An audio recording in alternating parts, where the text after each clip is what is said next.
So it is crazy that it is nearly 2025. Man, it just sounds really weird to say that. And to think we are now looking to next year for new games, new experiences, new characters, and new stories. I just hope it can live up to this year. It was a spontaneous Not this one. That's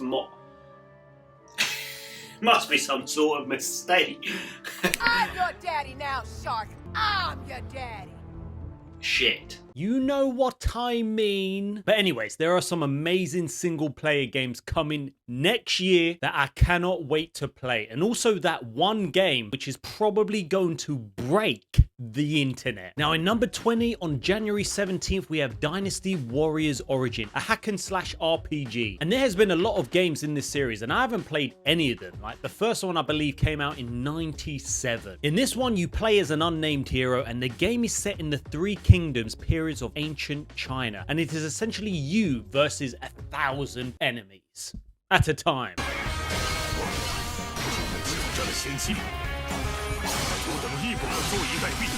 You are a martial artist with amnesia, and during your travels throughout the Three Kingdoms, you will see the dangers of this world. If you're not familiar with the story of the Three Kingdoms, the developers have stated it's exciting to us that players who are unfamiliar with the Three Kingdoms story will be able to learn and enjoy this alluring historic tale alongside the protagonists. There is no doubt that you will feel like a badass in this game when you are facing against hundreds, if not thousands of enemies. It does look mad. In this game, there are a lot more you can do with the combat. You will be able to give certain commands like your archers or troops that you are working alongside. You'll be able to switch perspectives to another general that you choose to accompany you, and for the first time in the series there is a parry button that can be performed by guarding at the right time to leave your enemy vulnerable for an attack. You will have a special gauge that when it reaches a certain point the player can unleash devastating attacks. This special gauge is known as the Musu. Not sure I'm saying that right, but when you activate the ultimate Musu attack, you will be capable of killing 1,000 enemies in a single strike. In number 19, we have an open world RPG set in the 15th century Bohemia. And I just love games that are set in the Middle Ages. I don't know what it is, but I love it.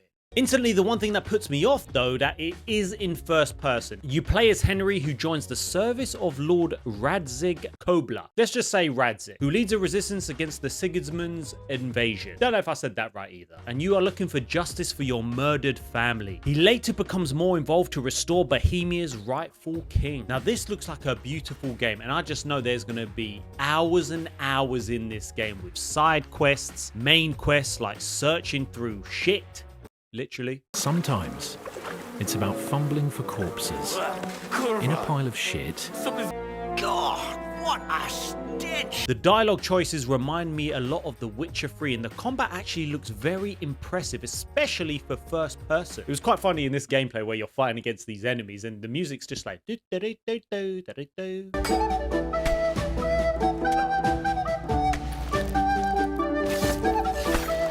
Now there is so much to explore and it's really impressive. It looks like an upgraded Witcher 3 in terms of graphics, and easily the game is going to be at least 50 hours. It looks like it. It's been described to be around 40 hours long, but I know me, I'm always taking a lot longer with games. When they say 20 hours, I take 40 hours. When they say 50 hours, I take 80 hours. What's amazing about the open world and the NPCs and the daily routine of the world is that it's described that the NPCs have their real daily routines. They will wake up and work, and at the end of the day, they will go to the tavern to drink or spend time with their family. It looks like they're taking a lot out of Red Dead 2, which is insane. And there is so much choice on how you want to be towards civilians. You could literally be a twat and you'll get punished, like we saw. Did you forget your clothes somewhere? Aye, at your mother's place when I was shagging her.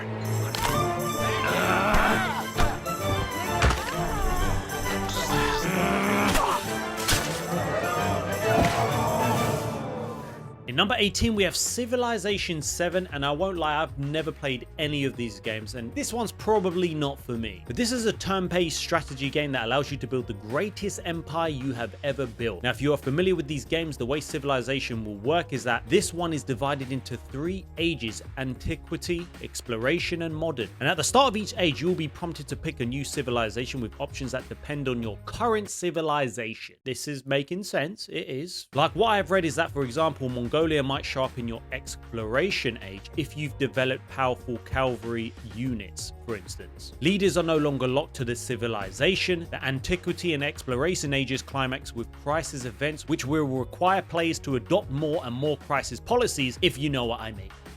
Do you know what I mean? I've said you pick a new civilization when you enter a new age. Standard victory conditions return. New features within towns, changes to cities, units, and much more. I feel like if you've played these sort of games before, I will assume that you will know exactly what to expect. So comment below, are you looking forward to this one? In number 17, we have Assassin's Creed Shadows. Oh my God! I'll wash away his failure with your blood.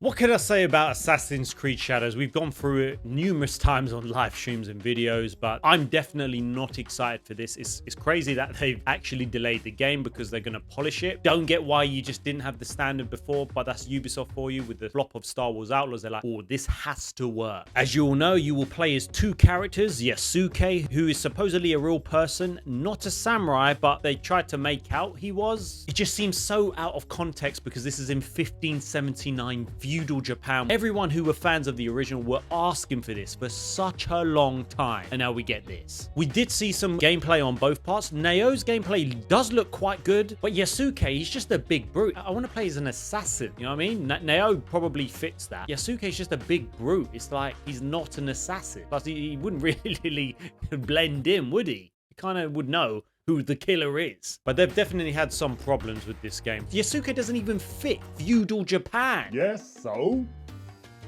You put rap music over his gameplay. Well, he's a gangster samurai. Is it a bit racist, no? In number 16, Monster Hunter Wilds is coming very soon, and wow, did this gameplay impress me. I saw this long ass video and wow, I need to play this one. It reminded me a lot of Dragon's Dogma 2. And what I have read online is that you do not need to have played the previous game. You can start off by playing this one. A few years ago, a boy named Nata was discovered near the border of the Forbidden Lands, a region believed by the guild to be uninhabitable. Nata recounts how his village was attacked by a mysterious monster. In his response, the guild organized an expedition to investigate. Now, what I've seen online is that previous Monster Hunter games has preferably been recommended to be played co-op only. It didn't really suit single player. But what is great about this one is that this is the most single player friendly game for a Monster Hunter game. In this one, players will be able to use an SOS flare to summon other players right in the middle of their playthrough. But what is great is that they have been improved in Wilds, as you'll be able to summon an NPC hunter if you want. And you can adjust your co-op support settings to either be a player only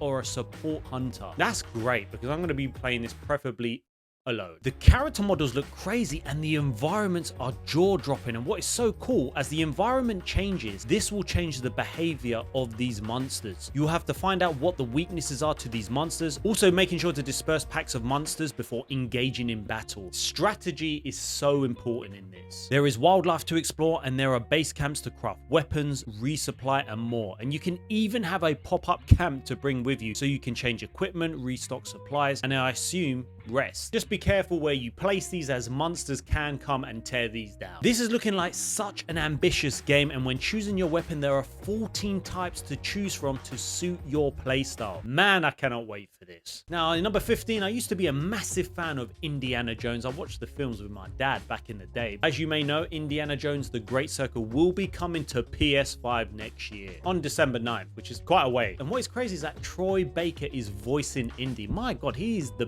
best voice actor that I know. You know, he did the best character I ever loved was Joe.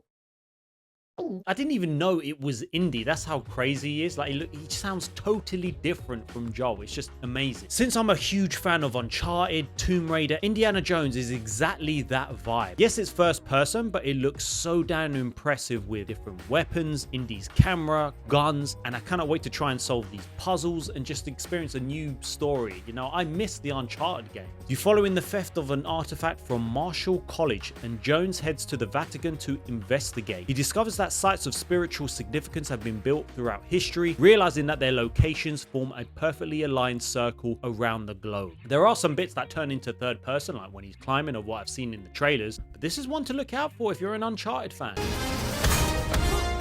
I've had run-ins with these guys before. Trust me.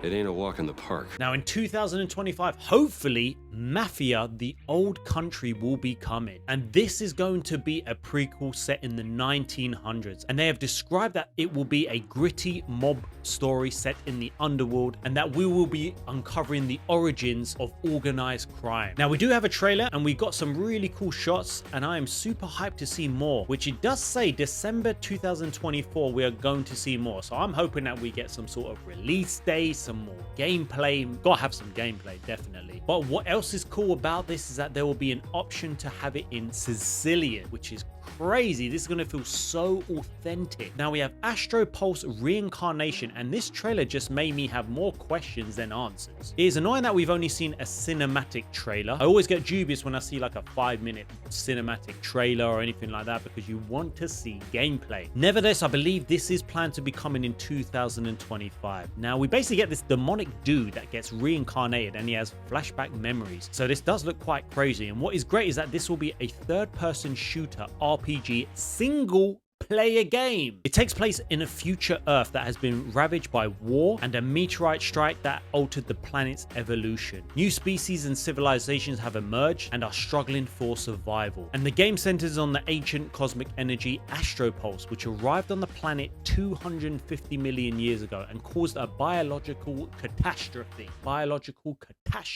Now, I remember seeing Ballad of Anatara. This was shown a while back. Was it this year? The state of play at the beginning of the year. My gosh, it feels like ages ago that we saw this. I totally forgot until now. But this game definitely caught my eye. As you know, I'm a sucker for fantasy story games, and hopefully we get a release date soon with a deep dive of more info about the game and how it will work since it's an RPG. And in this one, a mist-like plague devastates the common world with unknown malice, and it is up to us to retrieve those twisted and lost essence of the land. Sounds pretty basic, but I want to know more about the characters as we play in the game, because as long as the characters have deep character development and there's a fulfilling story arc with all of these characters that we meet, I'll be up for this. But what is cool, as this will take on the design from Black Myth, Wukong or God of War, since it says that we will be able to travel to multiple regions with diverse landscapes and unique biomes.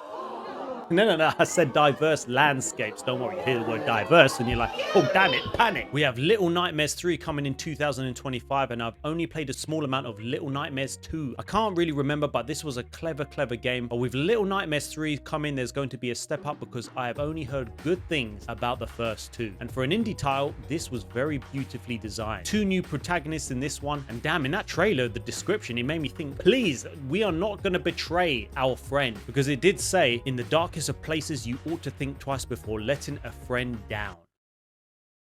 Now we spoke about this on stream, seeing the deep dive into Hell Is Us, and I was really impressed with this game. This is a third-person action adventure game that combines melee combat with deep exploration. It's great that this is going to have semi-open world areas, and this is set in a war-torn country where players must unravel the mysteries of their past and confront the human darkness that fuels this chaos. It's very weird, it's beautiful, but what is so amazing about this game is that there is next to no UI on the screen. You hear that, Ubisoft?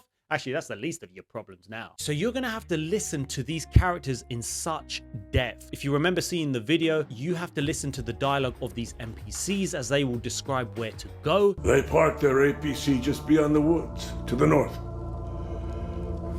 Once in the woods, Follow the wind chimes. When this NPC describes the wind chimes, I believe, you have to find those and follow that and just figure it out for yourself. Now that is crazy. I just love the fact that these developers are pushing the boundaries with some of these games, because if you just had a check mark, I don't see how that is going to be engaging. I love the fact that you're going to have to pick up on dialogue. You're going to have to use the environment around you to just listen and be like, what did he say? What am I looking for? I'm really excited for this one. It looks very weird but interesting. Now, it's been over 5 years since the mainline Borderlands games came out, and I've never really got into the series. I've only played Tiny Tina's Wonderlands, and I did really like that, but I've never played any of the mainland games. But Borderlands 4 is coming. To be fair, I'm not really a fan of looter shooters. Yeah, it's just not for me. We've only got a reveal trailer for this. Funny that this came just after the success of the movie.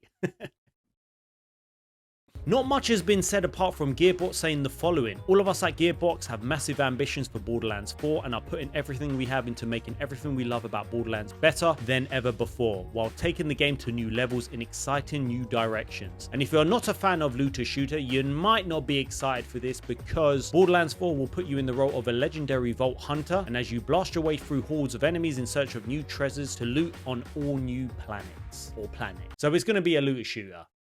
I need to see more of this. Now, visually, I'm really impressed with Relic, the First Guardian. Again, this mythical fantasy world. Some of you in the comments might be like, this is something we've seen before, which I have seen on the comments of the video and the gameplay. Everyone's saying that it looks like a Souls-like, and I agree to that extent. Depends if you're looking for newer experiences, but then people fans of the Souls games will think, okay, if this is like a Souls game, I already love that, so I'm gonna love it even more. In this semi-open world RPG, you embark on a heroic adventure to save the world in the dark as the last guardian. The once prosperous Arcelitus, probably got this wrong, was swallowed up by the void created by the destruction of the great relic and transformed into the land of death. Now, it sounds pretty generic, yes. Looking at the gameplay, seeing some of these enemies, yes, it really looks something like Elden Ring or a Souls-like game, but there are 5 types of weapons to choose from based off your playstyle, which have unique skills which can be changed. You have the standard shield and sword, which looks very generic. If I do play this game, probably wouldn't go for the sword and shield. I've used that so much in like Dragon's Dogma 2, you know,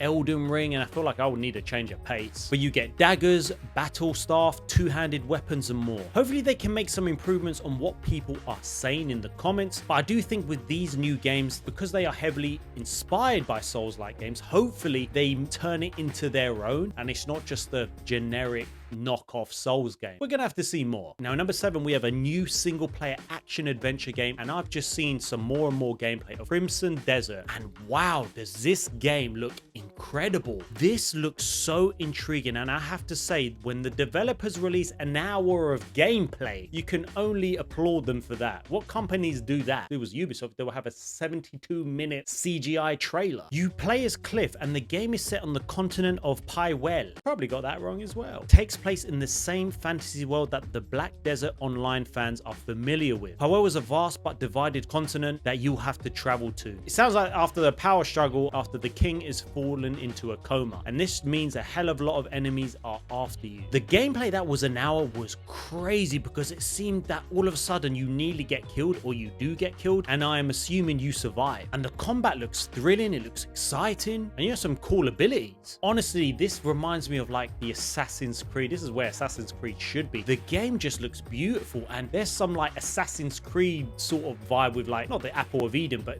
it's not just in this time frame. There's more to the story. It looks absolutely incredible. There's some abilities. Even after watching this 52-minute video, I've got more questions than answers, and this has risen to the top of my priority list, to near the top. Now, in number 6, I think all of you were impressed, like myself, graphically with Marvel's 1943 Rise of Hydra. Yes, I do believe we are getting to the peak of graphics and graphics fidelity, because the character models look insane. I don't know how much better you can get after this, but I am so glad that this is going back to the ground roots. Don't think this is a multiverse. This is just like a during the Second World War. I'm just tired of this whole multiverse stuff. There's no stakes. There's no stakes involved. You know what I'm saying? You will be playing as Captain America, but also the Black Panther. Not T'Challa, but his grandfather, Azuri. Not just that, we are going to be playing as 2 more characters that we see in the trailer. We will be playing as Gabrielle Jones, who is a US soldier, and also Natalie, who is a Wakandian spy. I didn't know this until I basically did some research, and I'm just interested to know how all of these 4 different characters will play. To be honest, I think I'm more excited to be playing as Black Panther.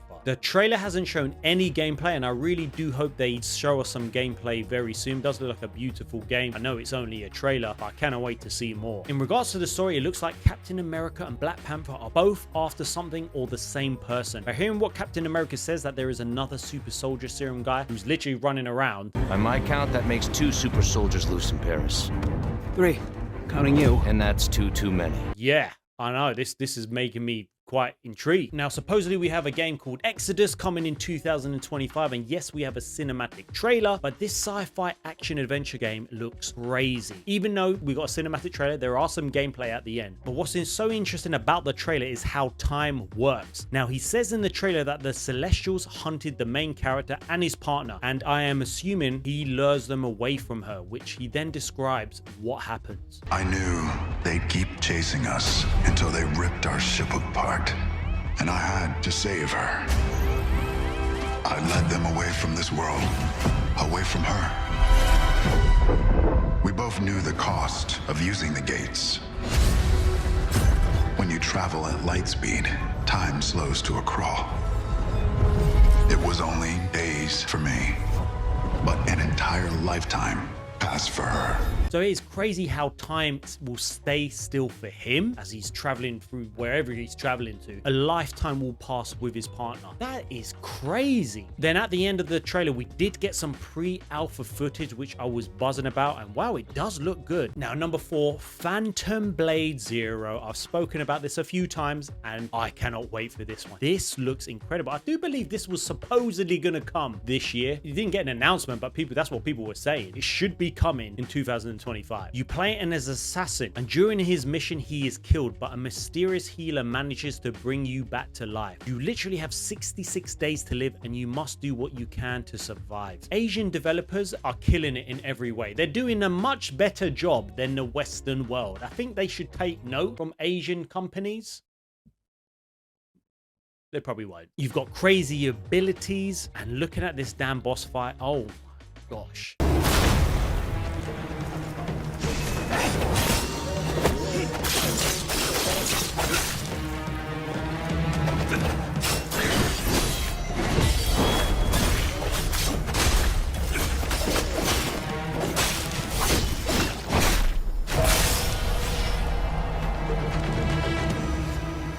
This is a semi-open world game, which is a great idea, and it's been described to take 30 to 40 hours to complete. Wow. What is more surprising is when I was doing some research is that there's going to be a multiplayer aspect to the game. Wow. I miss it when games used to do that. They used to just bring out a single player game and have a multiplayer aspect alongside the damn game. They wouldn't necessarily release new content, but everything with this live service bullshit. Oh, we've got to try and do this. Concord 2. But I need that release date.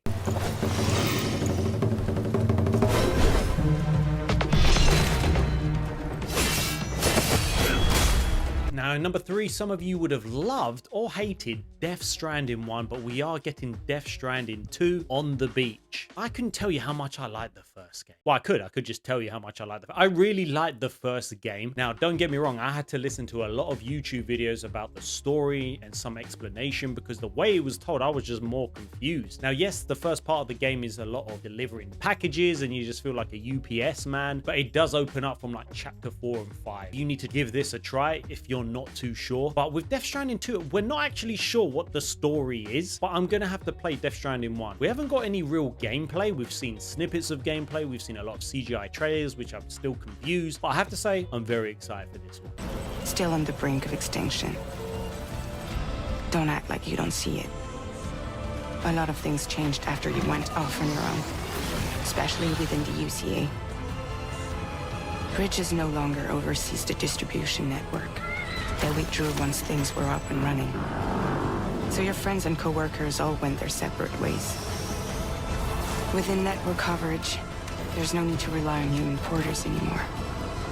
Now in number 2, who would have thought, well, we all knew we were going to get a sequel to Ghost of Tsushima. I just didn't think we wouldn't be playing as Jin Sakai. But the more and more I'm talking about this game, the more and more I'm unsure about this game. I have to be honest. I'm excited, yes. It's Sucker Punch. They haven't given us a reason not to be excited. It's so weird that they didn't decide to carry on the story of Jin Sakai. I just feel like hearing a lot of people say that Sucker Punch is a totally different studio than what it was when Ghost of Tsushima was made. That makes me more worried. And we're going to have to see more. I could be totally wrong about this. This could be an amazing game. This could be like a Final Fantasy, Assassin's Creed, where it's different characters, and I hope it is. And they just prioritize good storytelling. They've decided to go for a new protagonist, Atsu, a female warrior who adopts the persona of the Ghost. Now, this is 300 years after the events of Jin Sakai, and supposedly we will have more control over our choices than we did with Jin. And even though I've come around with what they are doing, as I said, this could be like Assassin's Creed or Final Fantasy. We don't know. But I still have this big doubt over my head that they're making this game to tick boxes as opposed to the best story-driven game and the best experience they can do for gamers. We're gonna have to wait and see. I just hope it is just as good as Ghost of Tsushima with improvements in the gameplay, new weapons, more characters, even more depth in the open world. Now, in number 1, it feels very weird saying this, but in 2025, we should be getting